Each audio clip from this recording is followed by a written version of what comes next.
राधे दोस्तों, कैसे हैं आप सब। उम्मीद है अच्छे होंगे दोस्तों। मैं भी बहुत बढ़िया हूं। तो दोस्तों, स्वागत है आपका आपके अपने यूट्यूब चैनल में स्टार्ट विद आदित्य में।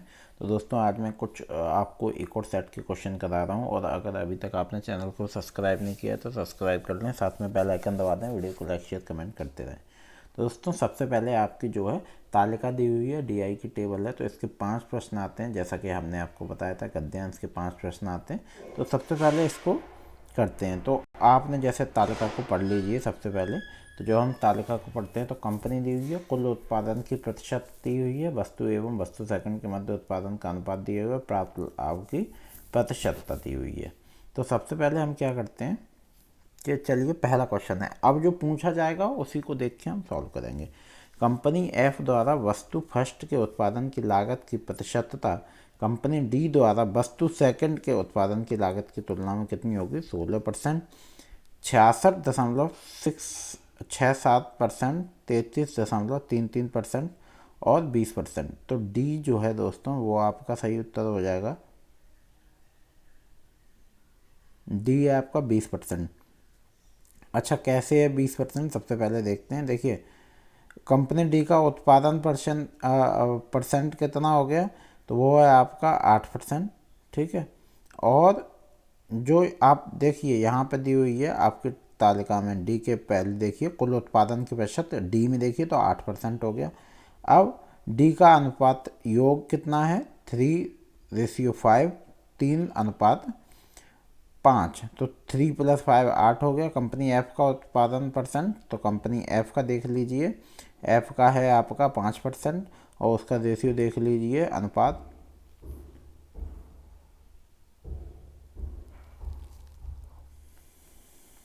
और इसी प्रकार हम सॉल्व करते हैं। चलिए अगले प्रश्न की ओर चलते हैं।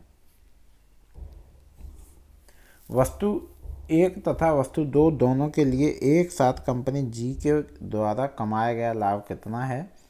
रुपये 78 लाख, रुपये 1.62 लाख, रुपये 7.8 लाख, रुपये 16.2 लाख। तो ए आपका सही है, रुपये 78 लाख। आखिर है कैसे? कंपनी जी का उत्पादन 12% और जी का रेशियो 1:2, तो 3 हो गया। दोनों को ऐड कर दिया और कंपनी वन का प्रतिशत लाभ 30% और कंपनी दो का प्रतिशत लाभ 24%।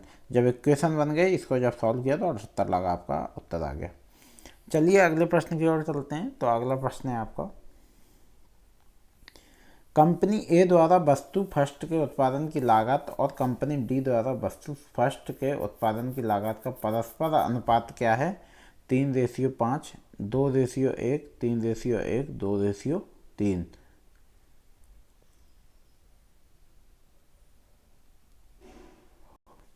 तो बी जो है दोस्तों, वो आपका सही उत्तर है, वो है 2:1। कंपनी ए का उत्पादन परसेंट 15%, कंपनी ए का अनुपात योग 2:3 = 2 + 3 = 5। वस्तु फर्स्ट का लाभ परसेंट सब दिया हुआ है आपको, बस सब वही निकालना है। फिर से वो क्वेश्चन बनेगी तो 2:1 आपका हो गया। चलिए अगले प्रश्न की ओर चलते हैं। कंपनी बी द्वारा वस्तु फर्स्ट के उत्पादन के कमाया गया लाभ और कंपनी ए द्वारा वस्तु सेकंड के उत्पादन से कमाए गए लाभ का मिलाकर कितने? तो कंपनी बी का वस्तु फर्स्ट और कंपनी ए का वस्तु सेकंड देखना है। तो यहाँ आपका जो सही उत्तर होगा वो आपका होगा 97.8 लाख रुपए। चलिए अगले प्रश्न की ओर चलते हैं। कंपनी ए द्वारा वस्तु फर्स्ट के उत्पादन की लागत और कंपनी बी द्वारा वस्तु सेकंड के उत्पादन की लागत को मिलाकर कुल कितनी राशि हुई? 2.6 करोड़, 26 लाख, 3.35 करोड़ और 33.65 लाख। तो ए जो है वो आपका सही उत्तर है, ए है 2.6 करोड़। चलिए अगले प्रश्न की ओर चलते हैं।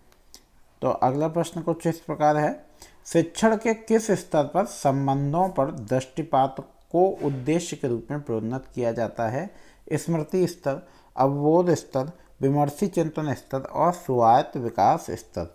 तो बी जो है दोस्तों, वो आपका सही उत्तर है।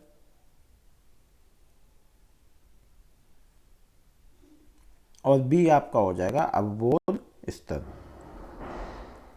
विशेषज्ञों के अनुसार शिक्षण के 4 स्तर होते हैं: शिक्षण का स्मृति स्तर, अवबोध स्तर, विमर्शी चिंतन स्तर और स्वायत्त विकास स्तर।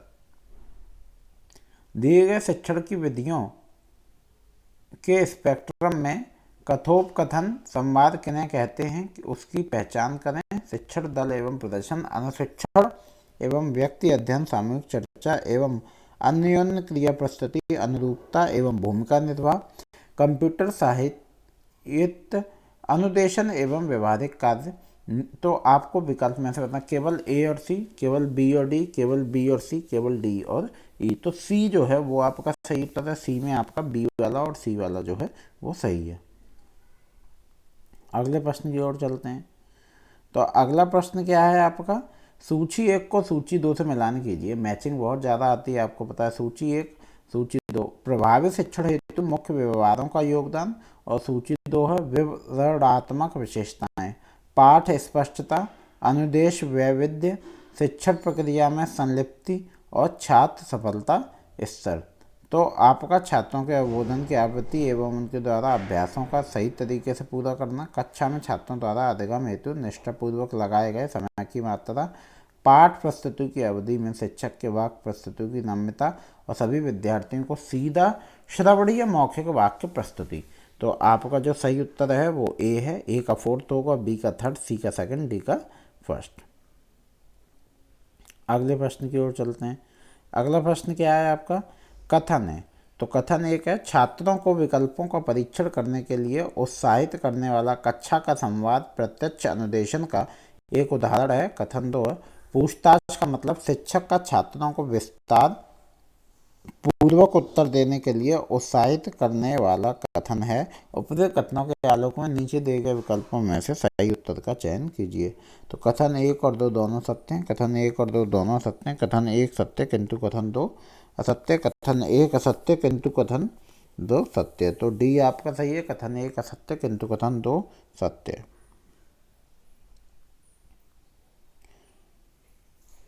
अवकथन, मूल्यांकन प्रणाली में नवाचार प्रयुक्त उपकरणों की विश्वसनीयता और वैधता संबंधी विषयों को प्रचुर मात्रा में सुरक्षित करना है। कारण है, मूल्यांकन विफल हो जाता है अगर मूल्यांकन माध्यम विश्वसनीयता और वैधता की अपेक्षाओं की पूर्ति नहीं करते।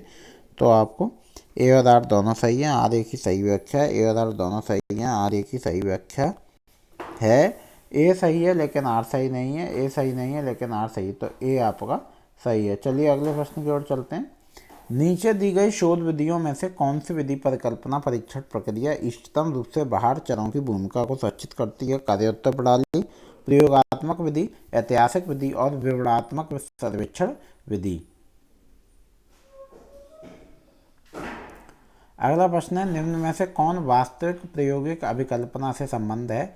एकल पूर्व परीक्षण, परीक्षणोत्तर अभिकल्पना, द्विसमूह यादृच्छिक विषय, परीक्षणोत्तर केवल अभिकल्पना, द्विसमूह स्थिर अभिकल्पना, यादृच्छिक समूह पूर्व परीक्षण, परीक्षणोत्तर अभिकल्पना, एकल समूह समय श्रृंखला अभिकल्पना। तो नीचे दिए विकल्पों में से सही उत्तर कीजिए। तो आपका सही उत्तर है केवल बी और डी आपका सही है। चलिए अगले प्रश्न की ओर चलते हैं। अगला प्रश्न है आपको, सूची 1 को सूची 2 से सम्मिलित कीजिए। सूची 1, सूची 2, शोध के चरण और आवश्यक सावधानियां, समस्या निर्माण, परिकल्पना बनाना, शोध अभिकल्पना, और है आपका जो है वो है डेटा विश्लेषण। तो प्रयोग की गई तकनीक की उपयुक्तता, आंतरिक वैधता की इष्टतम सुनिश्चितता, असंबंधित चरों के असंदिग्ध नामपत्र और साक्ष्य पदों पर केंद्रित विषय। तो नीचे दिए गए विकल्पों में से सही उत्तर चुनिए। तो आपका सी जो है वो सही है। ए का 4th, बी का 3rd, सी का 2nd, डी का 1st। अगले प्रश्न की ओर चलते हैं। अगला प्रश्न है आपका, कथन 1 है, शोध में आईसीटी का प्रयोग एक अध्यारोपण है जिसे हतोत्साहित किया जाना चाहिए। कथन 2 है, शोधचार शास्त्र और इसका अनुपालन एक अनिवार्य आवश्यकता है। तो उपयुक्त कथनों के आलोक में नीचे दिए गए विकल्पों में से सही उत्तर का चयन कीजिए। कथन 1 और 2 दोनों सत्य हैं। कथन 1 और 2 दोनों सत्य हैं। कथन 1 सत्य किंतु कथन 2 असत्य। कथन 1 असत्य किंतु कथन 2 सत्य हैं। तो डी जो है वो आपका सही उत्तर है। कथन 1 असत्य किंतु कथन 2 सत्य। अगला प्रश्न है आपका, अभिकथन और तर्क वाला के अनुसंधान शोध प्रबंधन के बाहर रूप एवं शैली का संदर्भन औपचारिक आवश्यकताएं हैं। तर्क है, औपचारिक आवश्यकताओं और उनके अनुपालन से मानकीकरण और वास्तुनिष्ठता के संवर्धन में सहायता मिलती है। तो ए है, ए और आर दोनों सही है, आर ए की सही व्याख्या है। ए और आर दोनों सही है, आर ए की सही व्याख्या नहीं है। ए सही है लेकिन आर सही नहीं है, ए सही नहीं है लेकिन आर सही है। तो आपका जो है ए और आर दोनों सही है, आर ए की सही व्याख्या है। यहाँ आपके 15 प्रश्न समाप्त होते हैं। बाकी दोस्तों आपको प्रश्न मैं अगले वीडियो में कराऊंगा। मिलते हैं अगले वीडियो में। राधे राधे, धन्यवाद।